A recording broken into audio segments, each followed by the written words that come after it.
ॐ श्रीगुरुभ्यो नमः। हरिः ॐ। नीलादेवी गुं शरणमहं प्रपद्ये सुतरसि तरसे नमः।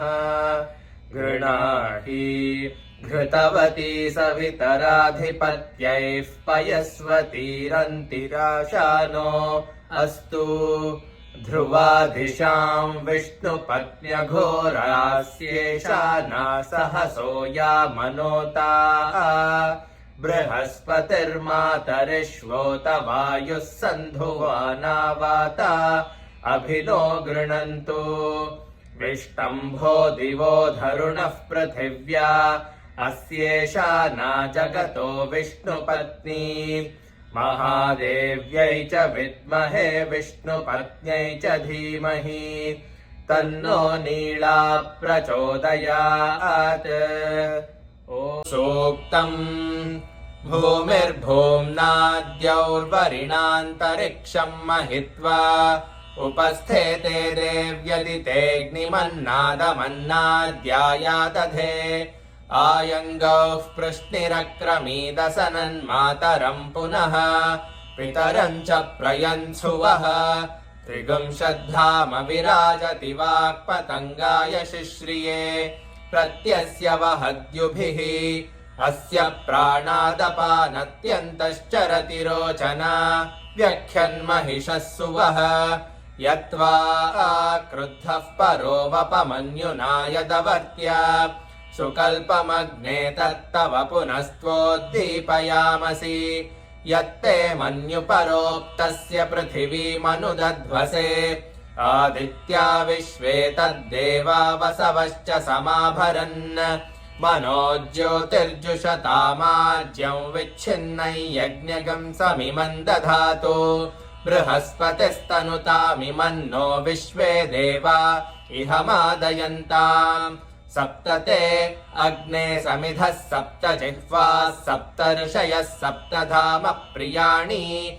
सप्तहोत्रा सप्त धात्वा यजन्ति सप्तयो नीरापृणस्वा घृतेन। पुनरूर्जा निवर्तस्व पुनरग्न इशायुषा। पुनर्नः पाहि विश्वतः सहरय्या निवर्तस्वाग्ने पिन्वस्वधारय। विश्वप्स्निया विश्वतस्परि लेकः सलेकः सुलेकस्तेन आदित्या। आज्यञ्जुषाणा वियन्तु केतः सकेतः सुकेतस्तेन आदित्या।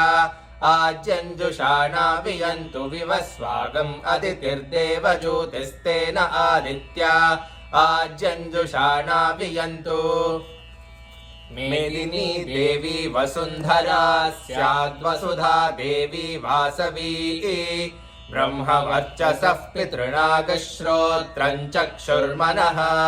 देवी हिरण्यगर्भिणी देवी प्रसूवरी। सदने सत्यायने सीदा समुद्रवती सावित्री हनो देवी मह्यङ्गी। महीधरणी महोव्यथिष्ठा शृङ्गे शृङ्गे यज्ञे यज्ञे विभीषिणी। इन्द्रपत्नी व्यापिनी सुरसरिरिह वायुमती जलशयनी श्रियन्धा राजा सत्यन्धोपरिमेदिनी। सोपरिधत्तं परिगाय विष्णुपत्नीं महीं देवीं माधवीं माधवप्रियाम्।